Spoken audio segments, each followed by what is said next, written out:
Hello everybody, welcome to सुविधा tutorial. तो आज की इस वीडियो में हम देखेंगे फंक्शनल ग्रुप क्या होता है, होमोलोगस सीरीज क्या होता है, जितने भी तरह के रिएक्शन हैं वो क्या है। ठीक है, तो अगर मैं सजेस्ट करूंगा कि अगर आप लोगों ने इसका पार्ट 1 नहीं देखा है कार्बोनेट्स कंपाउंड का फॉर क्लास 10, तो मैं उसका लिंक डिस्क्रिप्शन में दे दूंगा, पहले जाके आप उसे चेक कर लें। तो इस टॉपिक में हम देखेंगे फंक्शनल ग्रुप क्या होता है। तो फंक्शनल ग्रुप, तो in hydrocarbon the H atom attach to the carbon atom. जैसे हाइड्रोकार्बन किसको कहते हैं, जब हाइड्रोजन और कार्बन अटैच रहेगा उसको हम लोग हाइड्रोकार्बन कहते हैं। उसमें से कोई भी एक हाइड्रोजन एटम को हटा के उसकी जगह पे अगर क्लोरीन, ब्रोमीन, आयोडीन इस तरह के कोई ग्रुप या either OH alcohol, CHO aldehyde, NH2 ETC, अगर इस तरह का कोई ग्रुप को वहाँ पे जाकर अटैच कर दिया जाता है उस हाइड्रोजन को हटा के, तो उस चीज़ को हम लोग फंक्शनल ग्रुप कहते हैं। ठीक है, तो जैसे यहाँ क्लोरीन, ब्रोमीन, आयोडीन है, इसका दूसरा नाम भी ये हैलोजन ग्रुप का है और इसको X से डिनोट किया जाता है। ग्रुप नंबर 17 है इन अ पीरियोडिक टेबल। ठीक है, तो जैसे यहाँ पे आप देख सकते हैं, एग्जांपल के लिए मैंने समझाया कि जैसे मान लेते हो मेरा जो हाइड्रोकार्बन है सिंपल सा CH4, दैट इज मीथेन, आपको पता होगा। इसमें से कोई भी एक हाइड्रोजन को H को रिप्लेस कर दिए हैं क्लोरीन के साथ, ब्रोमीन के साथ या फिर आयोडीन के साथ। ठीक है, या फिर उसको OH, CHO और NH2 किसी के साथ भी वहाँ पर रिप्लेस करते हैं, तो इसका जो पहले प्रॉपर्टी था, बिफोर प्रॉपर्टी जो इसका हाइड्रोकार्बन का था वो कुछ अलग था हाइड्रोकार्बन का। अब जैसे ही इसमें फंक्शनल ग्रुप अटैच हो गया तो पूरा जो आपका हाइड्रोकार्बन है उसका फंक्शन में कुछ चेंजेस आ गया। ठीक है, तो उसका प्रॉपर्टीज़ में भी चेंजेस आएगा। तो यही मेन काम होता है फंक्शनल ग्रुप का।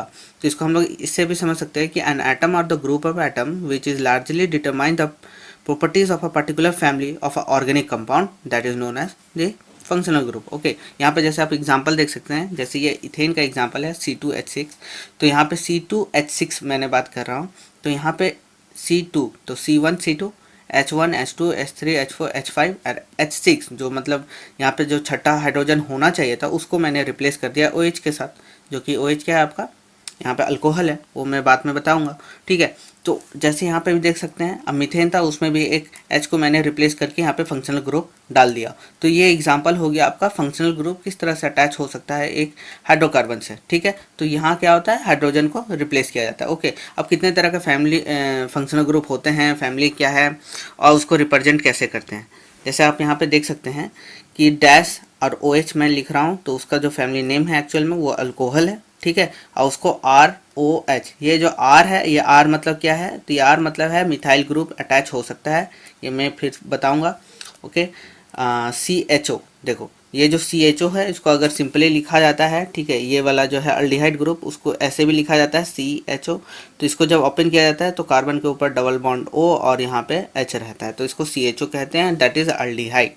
और यहाँ पे भी R ग्रुप मतलब यहाँ पे कोई भी आपका मिथाइल ग्रुप या फिर जो भी है वो अटैच हो सकता है। सिमिलरली कीटोन मतलब इधर भी कुछ अटैच होगा, इधर भी होगा और कार्बन डबल बॉन्ड रहेगा ऑक्सीजन के साथ, that is known as ketones. यहाँ पे आप देख सकते हैं उसका सिंपल रिप्रेजेंटेशन कैसा है, कार्बोक्सिलिक एसिड -COOH, इसी को हम लोग क्या कहते हैं, -COOH कहते हैं। ये बस ओपन स्ट्रक्चर है और ये आपका कंडेंस में लिखा हुआ है, तो इसको इस तरह से लिखा जाएगा। अमीन्स का भी इस तरह हो गया -NH2। ठीक है, ईथर का क्या, इधर ऑक्सीजन रहेगा और इधर R और इधर R ग्रुप रहेगा। Haloalkanes -X। ठीक है, हेलोजन मैंने बता दिया, group 17 that is chlorine, bromine, iodine, ये सब।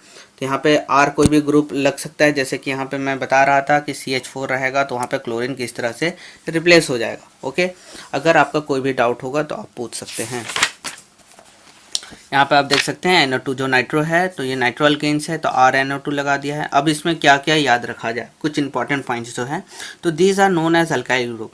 ये जो मैं R का बात कर रहा हूँ वो एक्चुअल में है क्या, अल्काइल ग्रुप है। अब अल्काइल ग्रुप क्या होता है, अभी तक हम लोगों ने क्या क्या पढ़ा है, अल्केन मैंने पढ़ लिया है, अल्कीन पढ़ लिया, अल्काइन पढ़ लिया, एक सैचुरेटेड और अनसैचुरेटेड दोनों पढ़ लिया। लेकिन अब होता है एक और होता है अल्काइल ग्रुप। या अल्काइल ग्रुप होता क्या है, तो अल्काइल ग्रुप बनता है जब अल्केन जो है आपका, अगर अल्केन में से, जैसे अल्केन का फॉर्मूला क्या होता है, CnH2n+2। ठीक है, अगर इसमें से यहाँ +2 मतलब हाइड्रोजन ही है, अगर इसमें से एक लॉस हो जाए हाइड्रोजन का, एक हाइड्रोजन आटम क्या हो जाए, लॉस हो जाए और इसका फॉर्मूला बन जाए CnH2n+1, अगर यहाँ से एक हट जाए और वो हटने के बाद यहाँ पे फॉर्मूला कुछ इस तरह बन जाए, तो वो आपका अल्काइल ग्रुप बन गया है। फॉर एग्जाम्पल, ठीक है, अल्काइल ग्रुप के लिए हम लोग समझेंगे, जैसे यहाँ पे आप देखिए मैंने समझाया है, from alkane to alkyl how, किस तरह से हो रहा है। तो मीथेन है अब मीथेन है तो लास्ट में ए नहीं है, इसका मतलब क्या है, सिंगल बॉन्ड है। और CH4 देखिए ये मीथेन का स्ट्रक्चर है, इसमें तो कोई डाउट नहीं है, ठीक है। अब ये मिथाइल कैसे बन रहा है, तो यहाँ पे आप देख सकते हैं। अब देखिए यहाँ पे हाइड्रोजन कितना है, 4 है, लेकिन अब हाइड्रोजन क्या हो गया, 3 हो गया। बात समझ में आ रहा है। तो एक हाइड्रोजन को क्या किया जाता है, हटा दिया जाता है, मतलब लॉस कर जाता है। कौन, अल्केन। तो जैसे अल्केन जो कि इस फॉर्मूला है CnH2n+2, अगर उसमें से एक हाइड्रोजन हट जाए, दैट इज CnH2n+1 बन जाए, तो वो बन जाएगा आपका अल्काइल ग्रुप। तो ये CH4 से अगर CH3 हो जाए तो आपका अल्काइल ग्रुप है, ठीक है। और ये अल्काइल ग्रुप को ही डिनोट किया जाता है R से। इसलिए जब मैं यहाँ पे आपको ये जो R क्या है अगर आप पूछ रहे हैं, तो ये R आपका क्या है, अल्काइल ग्रुप अटैच होगा, ठीक है। नाउ हैविंग जनरल फार्मूला, इसका जनरल फार्मूला क्या है अल्काइल ग्रुप का, तो CnH2n+1, जैसे मैं बता दिया हूँ कि यहाँ पे एक हाइड्रोजन रिप्लेस वो हट जाता है, लॉस हो जाता है हाइड्रोजन आइटम का, तो फार्मूला कुछ इस तरह बन जाता है। तो connect with both, if hydrogen in attach then alkane, अगर नॉर्मली हाइड्रोजन ही अटैच रहेगा तो अल्केन रहेगा, और अगर वो कोई भी फंक्शनल ग्रुप के साथ रहा तो वहाँ पे अल्काइल रहना ज़रूरी है, ठीक है। तो इस तरह से हम लोग फॉर्मेशन करते हैं अल्काइल ग्रुप का। अब हम बात करते हैं होमोलोगस सीरीज। ये होमोलोगस सीरीज का क्वेश्चन हमेशा आपसे पूछा जाता है बोर्ड में, इंटरनल बोर्ड में, ठीक है, प्री बोर्ड में, सारा तरह का आपका एग्जाम में पूछा जाता है होमोलोगस सीरीज होता क्या है, और एक एग्जांपल से समझाने बोला जाता है। तो a series of a similar constituted compound, a series of a similar constituted compound in which the member present have the same functional group, same chemical properties, and any two successive member in a particular series differ in their molecular by the formula CH2। कहने का मतलब, मान लेते हैं जैसे अभी तक हम लोगों ने बात किया है कि कोई भी ग्रुप है, ठीक है, जैसे CnH2n+1, ये आपका अल्काइल है।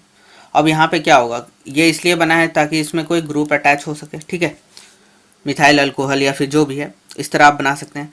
तो एक्चुअल में क्या बोल रहा है कि सिमिलर कंपाउंड से, मतलब अगर अल्कोहल है तो अल्कोहल का ही होगा, ये नहीं कि अल्कोहल है और इसके बाद आपका अल्डिहाइड घुस जाएगा, ऐसा नहीं। मान लेते हैं अल्कोहल का मिथाइल में हम लोगों ने बनाया मिथाइल अल्कोहल, इथाइल अल्कोहल, ठीक है, प्रोपाइल अल्कोहल, इस तरह हम लोगों ने बनाया। तो जो भी ग्रुप रहेगा मेंबर, मतलब मिथाइल और अल्कोहल, मिथाइल और इथाइल में जो डिफरेंस रहेगा वो CH2 का रहेगा, ठीक है। इसमें क्या रहता है कि सेम केमिकल प्रॉपर्टीज़ रहेगा, ठीक है, लेकिन सिमिलर जो सक्सेसिव मेंबर है वो एक पार्टिकुलर ग्रुप से डिफर करते रहेगा। एग्जांपल से आप समझें, अगर नहीं समझ में आया तो, जैसे हम लोगों ने अल्कोहल फैमिली से मैं बना रहा हूँ, तो CnH2n+1 ये तो होना ही है अल्काइल, तभी इसमें कोई ग्रुप अटैच हो सकता है, दैट इज OH मैंने यहाँ पे अटैच कर दिया, अल्कोहल से बता रहा हूँ इसलिए, ठीक है। तो अगर n=1 हो जाएगा तो CH3OH बन जाएगा, तो ये आपका मिथाइल अल्कोहल है। अगर n=2 अगर हम लोगों ने डाल दिया तो बन जाएगा इथाइल अल्कोहल। अब आप ध्यान से देखेंगे तो मिथाइल और इथाइल में जो डिफरेंस है वो CH2 का है, ठीक है। और सिमिलरली अगर हम लोगों ने प्रोपाइल अल्कोहल बना दिया है तो कितना का हो जाएगा डिफरेंस, सिमिलर डिफरेंस रहेगा, दैट इज अगेन CH2, अब C3H7OH हो जाएगा। तो इसमें हम लोग को क्या देखने को मिल रहा है, यही है कि अगर अल्कोहल का फैमिली है तो अल्कोहल का ही फैमिली का सक्सेसिव मेंबर बनते जाएगा। ऐसा तो नहीं है कि यहाँ पे मैंने मिथाइल अल्कोहल डाला और यहाँ पे पेंटाइल डिहाइड डाल दिया, ठीक है, अल्डिहाइड या फिर दूसरा ग्रुप तो नहीं डाला है। तो जो भी ग्रुप हम लोग यूज़ करेंगे उसी का सक्सेसिव मेंबर बनते जाएगा, मिथाइल, इथाइल, प्रोपाइल, ब्यूटाइल, इस तरह से। और सारा ग्रुप मेंबर के बीच में जो डिफरेंस रहेगा वो CH2 का रहेगा। अगर इस तरह का कोई प्रॉपर्टी दिखा रहा है, अगर इस तरह का कोई एग्जांपल है, that is known as from the homologous series. तो होमोलोगस सीरीज क्या है, अगर ये जो आपका जो चल रहा है मिथाइल अल्कोहल, इथाइल अल्कोहल, और दोनों के बीच में जो डिफरेंस है वो CH2 का है, तो अगर इस तरह का है तो वही होमोलोगस सीरीज है, that's why it is known as series, ठीक है, ये सीरीज में चल रहा है। तो इसमें क्या रहता है, सिमिलर केमिकल प्रॉपर्टीज़ रहता है, ठीक है। यहाँ पे आप उसका डिफिनेशन देख सकते हैं, और हाँ ये एग्जाम में आता ही है। अगर कोई भी डाउट होगा तो आप इजीली पूछ सकते हैं कमेंट सेक्शन में, ओके। नाउ अब बात करते हैं नोमेनक्लेचर क्या होता है, ठीक है। तो नोमेनक्लेचर जो होता है वो दो तरह का मेनली हम लोग यूज़ किया जाता है, ठीक है, ऑर्गेनिक कंपाउंड में। That is first is known as IUPAC, और जो दूसरा है आपका ट्राइवल्स नेम या फिर जो उसका कॉमन नेम भी हम लोग बोलते हैं। तो IUPAC क्या होता है, तो international union of pure and applied chemistry, ठीक है, ये IUPAC का पूरा फुल फॉर्म है। और दूसरा जो कॉमन नेम हम लोग उसको कॉमनली क्या कहते हैं, ठीक है। तो जैसे IUPAC है, तो IUPAC हुआ कैसे, अब मान लीजिए जैसे हम लोग का मीटर स्केल किस तरह से काम करता है, जैसे मान लेते हैं अगर कोई भी लिक्विड है तो हम उसको लीटर में कर रहे हैं। अब ऐसा तो नहीं बोल रहे हैं कि हमको 2 मीटर का कोई भी लिक्विड चाहिए या 2 मीटर हमको वाटर चाहिए, अजीब लगता है सुनने में, ठीक है। या फिर मतलब जो यूनिट हम लोग का, जो मेट्रिक सिस्टम का जो यूनिट बना है वो कहीं ना कहीं तो तय हुआ होगा। अगर नहीं होता तो सब जगह अलग अलग बोला जाएगा, ठीक है, तो उसमें कन्फ्यूजन बढ़ जाएगा। तो इसलिए यहाँ पे एक international union of pure and applied chemistry जो कि बाहर है, ठीक है, तो वो क्या किया, यहाँ पे एक स्टेबिलिटी वो बनाया कि ये स्पेसिफिक होगा कि कोई भी कंपाउंड को इस नाम से पुकारा जाएगा जो कि उसका ग्लोबल नेम होगा। ओके, तो that's why it is IUPAC, ठीक है। और जो दूसरा है tribals name, common name change होता रहता है, ठीक है, चेंज नहीं होता है एक्चुअल, मतलब चेंज आप कॉमनली किसको क्या बोलते हैं। ओके, नाउ अब हम बात करते हैं कि आईयूपैक नेमिंग, क्योंकि नोमेनक्लेचर बहुत इंपॉर्टेंट है, क्योंकि आपका क्लास 12 में भी पढ़ना है। तो नोमेनक्लेचर लिखते कैसे हैं, ठीक है, किसी भी ऑर्गेनिक कंपाउंड का नाम लिखते कैसे हैं। तो सबसे पहले स्टेप होना चाहिए आपका कि आप सबसे पहले प्रीफिक्स लिखें जो कि पहले आता है, फिर वर्ड रूट लिखें, फिर प्राइमरी सफिक्स लिखें, फिर सेकेंडरी सफिक्स लिखें। तो ये चारों पार्ट से आप हम एक आईयूपैक नेम बना सकते हैं कोई भी कंपाउंड का। अब हम बात करेंगे कि प्रीफिक्स क्या है, इसका मतलब वर्ड रूट का कहने का मतलब क्या है, प्राइमरी सफिक्स और सेकेंडरी सफिक्स। तो फॉर प्रीफिक्स, जैसे प्रीफिक्स मतलब क्या, जो कि पहले आता है, जैसे एफ यहाँ पे आप देख रहे हैं तो F for fluoro, C L for chloro, B R for bromo, NO2 मतलब नाइट्रो, और CH3 दैट इज मिथाइल। ये प्रीफिक्स हो गया आपका कुछ एग्जाम्पल के तौर पे। वर्ड रूट क्या है, तो वर्ड रूट मतलब आपको सिंपली समझ लेना है कितना नंबर ऑफ कार्बन एटम है, ठीक है, कितना नंबर ऑफ कार्बन एटम रहेगा उसको आपको गिन लेना है और यहाँ पे देखना है। जैसे 1 कार्बन, जो फैमिली ऑफ मैंने हाइड्रोकार्बन बताया है पार्ट 1 में, मैं सजेस्ट कर रहा हूँ आप पार्ट 1 देख ले तो ज़्यादा बेटर होगा। तो उसमें जैसे हाइड्रोकार्बन मैंने बताया है कि 1 हाइड्रोकार्बन रहेगा मिथाइल, 2 इथाइल, प्रोपाइल, तो वो मेंबर्स बताया। इसी तरह ब्यूटाइल, पेंटाइल, इस तरह चलता रहेगा। और प्राइमरी सफिक्स क्या रहता है, इसमें आपको ध्यान देना है कि प्राइमरी, ठीक है, प्राइम यही है आपका कि कार्बन कार्बन के साथ किस तरह का बॉन्ड है, सिंगल है, डबल है या फिर ट्रिपल है। अगर सिंगल रहेगा ANE, डबल है ENE, और ट्रिपल है तो YNE। और सेकेंडरी सफिक्स में ही आपका आ जाता है जितना भी आप लोगों ने अभी तक फंक्शनल ग्रुप पढ़ा है, ठीक है। तो सेकेंडरी सफिक्स जब नेमिंग करेंगे तो अल्कोहल को तो OH से करते हैं, लेकिन इसका एक्चुअल में जो रहता है ओल रहता है, OL, ठीक है। से मिथनॉल OL लगा, पेंटानॉल तो OL लगा, तो ये जो है आपका सेकेंडरी सफिक्स है। अल्डिहाइड में भी ऐसा ही, फॉर्मल्डिहाइड ऐसे कॉमन नेम है मिथाइलडिहाइड का, और इस तरह से आपका चलता है, ठीक है। तो यहाँ पे और भी है, जैसे कीटोन्स है, कीटोन्स का हो जाता है ONE, कार्बोक्सिलिक का हो जाता है ओइक एसिड, और ईस्टर का हो जाता है अल्काइल अल्कोनेट, ठीक है। इथनोएट जैसे मिथनोएट, ये सब फिर बाद में बात करेंगे। और अमीन जैसे हो गया अमाइन, ठीक है। तो ये हम लोगों ने देख लिया कि आईयूपैक नेम का ये 4 इंपॉर्टेंट आपका पिलर्स है। लेकिन अब लिखते कैसे हैं, तो कुछ रूल होगा ना, ठीक है, किसी का आगे पीछे तो नहीं लिख सकते हैं। तो सबसे पहले हम लोग को क्या करना है, select the longest continuous chain of a carbon atom, मतलब जो भी मेरा कंपाउंड है उसमें हम लोग को पेरेंट चेन को खोजना है। पेरेंट चेन कहने का मतलब ही हो जाता है जो सबसे लंबा जो चेन रहेगा कार्बन एटम का, उसको आपको खोज लेना है। Number 2, the parent chain must include the carbon atom involve in a double bond, triple bond, also the functional group. अब जो पेरेंट चेन हम लोग खोजेंगे, अब ये नहीं कि डबल बॉन्ड अलग हो जाए और उसमें जो फंक्शनल ग्रुप या फिर जो टर्मिनल ग्रुप है वो अलग हो जाए। उसमें क्या होना है कि जो भी आपका सिंगल बॉन्ड है, डबल बॉन्ड है, उसको इंक्लूड करना है और पेरेंट चेन में वो रहना चाहिए, तभी हम लोग लॉन्गेस्ट चेन करेंगे। अब काउंटिंग स्टार्ट फ्रॉम 1 एंड, जैसे होता है कि अब कार्बन को एटम को गिने किधर से, इधर लेफ्ट से राइट या फिर राइट टू लेफ्ट। तो हम लोग को क्या करना है कि जहाँ पे, जैसे यहाँ पे आप देख सकते हैं कि जो कार्बन एटम है मेरा, ठीक है, यहाँ पे डबल बॉन्ड देख सकते हैं। अब यहाँ से अगर करेंगे तो 1 2 3, ठीक है, लेकिन अगर इधर से करेंगे तो 1 2, तो जिधर से कम मतलब जल्दी से जल्दी हम लोग को डबल बॉन्ड मिल सके, ठीक है। मतलब अगर इधर से कर रहे हैं तो नज़दीक है, 2 पे ही आ जा रहा है, दूसरा कार्बन एटम पे, इधर से कर रहे हैं तो 3 पे, तो ये सही है। मतलब इधर से हम लोग को ऐड करना है, ये इधर से नहीं करना है, ये आपको ध्यान रखना है। तो लिस्ट काउंटिंग आना चाहिए कार्बन एटम का। In case functional group are present, मान लेते हैं फंक्शनल ग्रुप अटैच है, then the numbering of a chain must begin from carbon atom of a functional group. मतलब अब एग्जाम्पल से ही समझेंगे।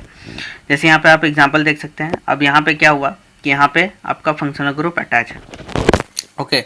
तो फंक्शनल ग्रुप अटैच है, तो यहाँ पे आप क्या करेंगे, मान लीजिए यहाँ से 1 2 3 4 अगर इस तरह से गिन दिए तो गलत है, इधर से कर दिए 1 2 3 4 तब भी गलत है। तो ये फंक्शनल ग्रुप करने का मतलब क्या है, जब भी फंक्शनल ग्रुप अटैच रहेगा तो काउंटिंग वहीं से स्टार्ट करना है जो कि फंक्शनल ग्रुप का कार्बन एटम रहेगा। जैसे ये फंक्शनल ग्रुप है CHO दैट इज अल्डिहाइड, ठीक है। तो ये जो CHO है तो इसका ही जो कार्बन आइटम है वहीं से आपको काउंटिंग स्टार्ट करना है, ये नहीं कि इधर से या फिर इधर से। जैसे ये आप देख सकते हैं रॉन्ग हो चुका है, ठीक है, इधर से भी नहीं करना है। तो आपको हमेशा कहाँ करना है, जो फंक्शनल ग्रुप रहेगा उसी का कार्बन आइटम से स्टार्ट करना है। ओके, ठीक है। अब हम कुछ एग्जांपल देखेंगे कि एक्चुअल में लिखते कैसे हैं। जैसे write the IUPAC names of a following compound, यहाँ पे आप देख सकते हैं एक कंपाउंड दिया हुआ है, ठीक है। अब इसको हम लोग नेमिंग कैसे करें, तो सबसे पहले प्रीफिक्स लिखाने सीखना है, ठीक है। तो प्रीफिक्स क्या है यहाँ पे, मिथाइल विथ प्लेस, ठीक है। सबसे पहले यहाँ पे प्रीफिक्स जो है आपका मिथाइल है, प्रीफिक्स कहने का मतलब जो भी आपका ब्रांचेस निकला हुआ है वो।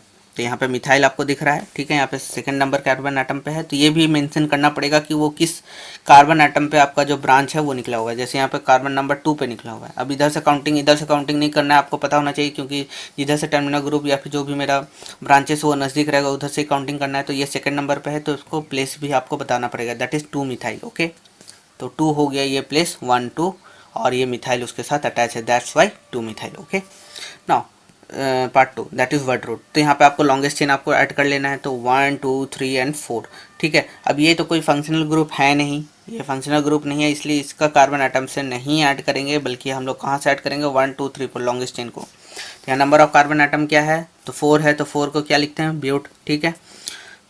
थर्ड, प्राइमरी सफिक्स क्या है, एएनई। एएनई कहने का मतलब प्राइमरी सफिक्स में क्या देखना है कि आपका बॉन्ड किस तरह का है, मैंने बता चुका हूँ। बॉन्ड यहाँ पे सारा सिंगल ही है, इसलिए एएनई रहेगा। और सेकेंडरी सफिक्स मतलब कोई भी यहाँ पे फंक्शनल ग्रुप है क्या, जैसे मैं बता चुका हूँ नहीं है, तो यहाँ पे नील कर देंगे उसको, ठीक है, दैट मीन्स नथिंग। ओके, ना आईपीएक नेम क्या होगा, तो सबसे पहले आपको मिथाइल, तो मिथाइल किस कार्बन आइटम पे है, तो 2, तो 2 मिथाइल। ओके, तो सबसे पहले हमको मेंशन करना पड़ेगा 2 और मिथाइल, ये डैश देना जरूरी है, डैश से दोनों के बीच में डिफरेंस रहेगा, ठीक है। ओके, ये भी रूल में इंक्लूडेड रहता है। तो 2 मिथाइल सबसे पहले मैंने मेंशन कर दिया कि प्रीफिक्स जो है आपका 2 मिथाइल पे है, और ब्यूट फिर लॉन्गेस्ट चेन जो आपका है तो उसको हम लोगों ने लिख दिया है, और उसके बाद 1 ANE, दैट मीन्स 1 ANE में है। इसका और भी क्या लिख सकते हैं अच्छा से, 2 मिथाइल ब्यूटेन। ओके, अब यहाँ पे आप देख सकते हैं एक दूसरा है, लेकिन इसमें क्या है प्रॉफिट, इसमें आपका फंक्शनल ग्रुप अटैच है, ठीक है। तो फंक्शनल ग्रुप सबसे पहले प्रीफिक्स देखेंगे, सबसे पहले प्रीफिक्स आपको क्या दिख रहा है एक्स्ट्रा में, ब्रोमो। अब इधर से काउंटिंग क्यों नहीं स्टार्ट की, इधर से क्यों किए, क्योंकि मैं बता चुका हूँ जब फंक्शनल ग्रुप अटैच रहेगा तो उसमें हमें से स्टार्ट कहाँ से करना है, जो फंक्शनल ग्रुप का कार्बन आइटम रहेगा वहाँ से आपको काउंटिंग स्टार्ट करना है, ना कि इधर से। ओके, तो 1 2 3 एंड 4, तो थर्ड नंबर कार्बन आइटम पे आपका ब्रोमो यहाँ पे एडेड है, तो सबसे पहले प्रीफिक्स को लिखते हैं, दैट इज 3 ब्रोमो, होगा कि नहीं। नाउ लॉन्गेस्ट चेन क्या है, 1 2 3 4, तो ब्यूट, ठीक है। और ओइक एसिड यहाँ पे आप देख सकते हैं ये CHO, दैट मीन्स ये आपका कार्बोक्सिलिक एसिड है, तो ये आपका हो गया क्या, ओइक एसिड। तो ये बन गया आपका नेम 3 ब्रोमो ब्यूटानोइक एसिड। आप समझ में आ रहा होगा। फिर से मैं बता देता हूँ, यहाँ पे कार्बन आइटम यहाँ से काउंटिंग स्टार्ट नहीं होगा, यहाँ से होगा, क्योंकि फंक्शनल ग्रुप जब अटैच रहता है तो जो काउंटिंग होगा वो हमेशा कार्बन से ही, फंक्शनल ग्रुप का जो कार्बन रहेगा वहीं से ही स्टार्ट होता है। Okay, now combustion reaction. तो अगर अभी तक आप लोगों को कोई डाउट होगा तो आप पूछ सकते हैं। Okay, now what do you mean by combustion reaction. Combustion मतलब क्या होता है, जलना, ठीक है। तो combustion reaction are carried by heating organic compound with excess of air और oxygen, without oxygen nothing can burn, ठीक है। यह तो हम लोग को पता है कि बिना ऑक्सीजन का कोई चीज़ जल नहीं सकता है। तो कंबसन रिएक्शन होने के लिए, कोई भी ऑर्गेनिक कंपाउंड को जलने के लिए हमको एक्सेस ऑफ एयर और ऑक्सीजन चाहिए होगा। तो ये एक्सोथर्मिक इन नेचर होगा। क्यों एक्सोथर्मिक होगा, एक्सोथर्मिक मतलब होता है, ये सब मैंने वीडियो में काफ़ी बताया है, लेकिन फिर भी एक्सोथर्मिक मतलब जब हीट एग्जर्ट होता है, ठीक है, जब हीट जो है वो बाहर जाएगा, तो इस तरह का जो नेचुरल रहेगा, नेचर रहेगा, तो उसको हम लोग क्या कहते हैं, कंबसन रिएक्शन कहते हैं। और ये बेसिकली क्या रहता है, ऑक्सीडेशन रिएक्शन रहता है, ठीक है। ऑक्सीडेशन रिएक्शन आपको पता होगा, जब मैंने रिडॉक्स रिएक्शन बताया है, ऑक्सीडेशन क्या हो जाता है, रिमूवल ऑफ हाइड्रोजन, ठीक है, गेनिंग ऑफ ऑक्सीजन, इस तरह से जो रहता है वो ऑक्सीडेशन रिएक्शन है। तो ये कंप्लीट कंबसन जब होगा, मतलब कोई भी ऑर्गेनिक कंपाउंड जब कंप्लीटली बर्न आउट होगा तो वो ब्लू फ्लेम देगा, और इनकम्प्लीट रहेगा तो वो येलो फ्लेम देगा। ओके, ना एग्जांपल जैसे CH4 हुआ, कोई भी methane, that is organic compound, इसके साथ 2 मॉलिक्यूल्स ऑफ ऑक्सीजन मैंने लिया, तो ये क्या मिल गया हमको, carbon dioxide plus water and heat and light, तो ये हीट एंड लाइट सब में ही देगा, ठीक है। तो ये क्या हो गया, तो कार्बन डाइऑक्साइड और वाटर में ये ब्रोक हो गया, ठीक है। तो ये मैंने हाइड्रोकार्बन लिया CH4 और उसको ऑक्सीजन के साथ मिलाया, क्योंकि इसको जलना है, कंबसन रिएक्शन हो रहा है, तो ये बन गया carbon dioxide, water and heat and light. ठीक है, तो this is known as combustion reaction. Now addition reaction. ठीक है, तो organic compound particularly the hydrocarbon, मतलब जो एडिशन रिएक्शन में एक्चुअल में क्या होता है, जो अनसैचुरेटेड, अनसैचुरेटेड कहने का मतलब डबल बॉन्ड और ट्रिपल बॉन्ड, तो जो अनसैचुरेटेड हाइड्रोकार्बन रहता है वो कन्वर्ट हो जाता है सैचुरेटेड में, मतलब डबल बॉन्ड ट्रिपल बॉन्ड से वो बन जाता है नॉर्मल सिंगल बॉन्ड में, मतलब अल्कीन और अल्काइन से बन जाता है अल्केन में। तो when unsaturated hydrocarbon gets converted into saturated hydrocarbon in a presence of a catalyst such as nickel, platinum और प्लैटिनम, तो this type of a reaction is called addition reaction. मतलब एडिशन रिएक्शन में actual में क्या हो रहा है, तो अनसैचुरेटेड हाइड्रोकार्बन रहेगा, उसमें एडिशन होगा किसका, हाइड्रोजन का। ठीक है, इसलिए इसको एडिशन रिएक्शन बोला जाता है, क्योंकि इसमें हाइड्रोजन क्या होता है, ऐड होता है। तो अनसैचुरेटेड हाइड्रोकार्बन में, मतलब अल्कीन अल्काइन में कुछ हाइड्रोजन ऐड होगा, जैसे कि वो डबल बॉन्ड से सिंगल बॉन्ड में टूट सके। तो अगर इस तरह का रिएक्शन हो रहा है in a presence of a catalyst, catalyst कहने का मतलब जो आपका कोई भी रिएक्शन में तो इन्वॉल्व नहीं होगा, लेकिन वो रिएक्शन को स्पीड अप कर देता है, तो निकल, प्लैटिनम और पैलेडियम जो रहेगा वो यहाँ पे अटैच हो जाएगा कैटलिस्ट के तौर पे, और इस तरह का रिएक्शन जो रहेगा that is known as addition reaction. तो the addition of a hydrogen to unsaturated hydrocarbon in a presence of a catalyst are known as catalyst hydrogenation, इसको हाइड्रोजनेशन भी कहा जाता है। ओके, एग्जाम्पल के लिए देखिए आप, जैसे इथाइन था। ठीक है, इथाइन मतलब यहाँ पे आपका ट्रिपल बॉन्ड आप देख सकते हैं। ठीक है, तो ट्रिपल बॉन्ड है, इथाइन है, फॉर्मूला यहाँ पे दिया हुआ है। तो इसके साथ मैंने क्या किया, 2 अमाउंट्स ऑफ हाइड्रोजन को मैंने ऐड किया है in a presence of a लिकन ऑफ प्लैटिनम, जो कि मेरा यहाँ कैटलिस्ट है 473। तो ये होना क्या है, तो ट्रिपल बॉन्ड से ये बनना चाहिए क्या, सिंगल बॉन्ड बनना चाहिए, यही हम लोग का पर्पस है। ठीक है, तो यहाँ पे आपको देखना पड़ेगा ये वाला बॉन्ड को तोड़ने के लिए, जैसे एक बॉन्ड को तोड़ने के लिए एक हाइड्रोजन हो गया, और एक और बॉन्ड तोड़ने के लिए एक और हाइड्रोजन, तो 2 हाइड्रोजन के यहाँ पर जरूरत, that's why the 2 moles of H2 ले रहे हैं। तो ये बन गया आपका इथेन। तो ये देख सकते हैं आप, ट्रिपल बॉन्ड से ये बन गया सारा सिंगल बॉन्ड में। तो इसी तरह का रिएक्शन को हम लोग एडिशन रिएक्शन कहते हैं। और ये सिंपल वाला आपका हो गया, इथिन ले लिया, डबल बॉन्ड है, निकल प्लैटिनम में दे दिया, और इसके साथ क्या होगा, इसके साथ यहाँ पे H2 यहाँ पे ऐड होगा। ठीक है, जैसे ये H2 मैंने ऐड किया इसके साथ, ये H2 मतलब ही हो जाता है addition of hydrogen, then it gets converted into ethane. Okay, now edible oils और also the unsaturated and H2। ठीक है, तो इसमें भी H2 ऐड करेंगे, तो ये बन जाएगा फैट्स में, दैट इज सैचुरेटेड में। Okay, now what do mean by substitution reaction. तो इसको सब्स्टिट्यूशन रिएक्शन को सिंपली आपको समझना है, in a presence of a sunlight chlorine displace the hydrogen, that is known as substitution reaction. मतलब sunlight के presence में क्लोरीन जो है हाइड्रोजन को रिप्लेस करता जाएगा, डिस्प्लेस करता जाएगा, करता जाएगा, करता जाएगा, तब तक करता जाएगा जब तक कि उसमें से हाइड्रोजन पूरा तरह से गायब ना हो जाए। तो इस तरह का रिएक्शन जब होगा तो उसको हम लोग सब्स्टिट्यूशन रिएक्शन कहते हैं। तो हाइड्रोकार्बन मैंने यहाँ पे ले लिया, जैसे मीथेन, उसमें क्लोरीन ऐड किया। ठीक है, सनलाइट का प्रेजेंस में ये बन गया CH3Cl, और HCl क्या हो गया, बाहर हो गया। ठीक है, अगर आपको डायग्राम में रिएक्शन दिखना रहेगा तो कुछ इस तरह हो जाता है, जैसे CH4 है। ठीक है, यहाँ H है, यहाँ पे भी H है, यहाँ H है, यहाँ H है, और यहाँ पे आपका Cl2 है। ठीक है, Cl2 हो गया, तो Cl2 तो इसको इस तरह से लिख सकते हैं। तो ये देख सकते हैं आप, ये रहा आपका HCl जो कि बाहर हो गया। तो ये देखिए HCl मैंने बाहर कर दिया। अब बचा क्या आपका सिर्फ, तो बचा आपका यहाँ से, अब H तो बाहर निकल गया, तो C1 2 3, तो CH3, और यहाँ पे एक Cl बच गया, तो CH3Cl। इस तरह से कुछ रिएक्शन होता है। तो यहाँ पे CH3Cl हो गया। ओके, अब जो ये CH3Cl है उसको फिर से क्लोरीन के साथ रिएक्ट करवाएंगे, क्योंकि डिफिनेशन में दिया हुआ है तब तक हमको डिस्प्लेस करवाना है जब तक कि पूरा जो हाइड्रोजन वो हट नहीं जाए। ठीक है, तो Cl2 से फिर किए तो CH2Cl बन गया। अब इसी तरह से आप बना भी सकते हैं, फिर HCl निकल गया, फिर इसको लिया अगेन, तो CH3Cl बन गया, फिर ये HCl हो गया, ये क्लोरोफॉर्म का भी फार्मूला होता है। ओके, फिर CH3Cl3 लिए, फिर Cl2 दिए, फिर CCl4 बन गया, दैट इज HCl।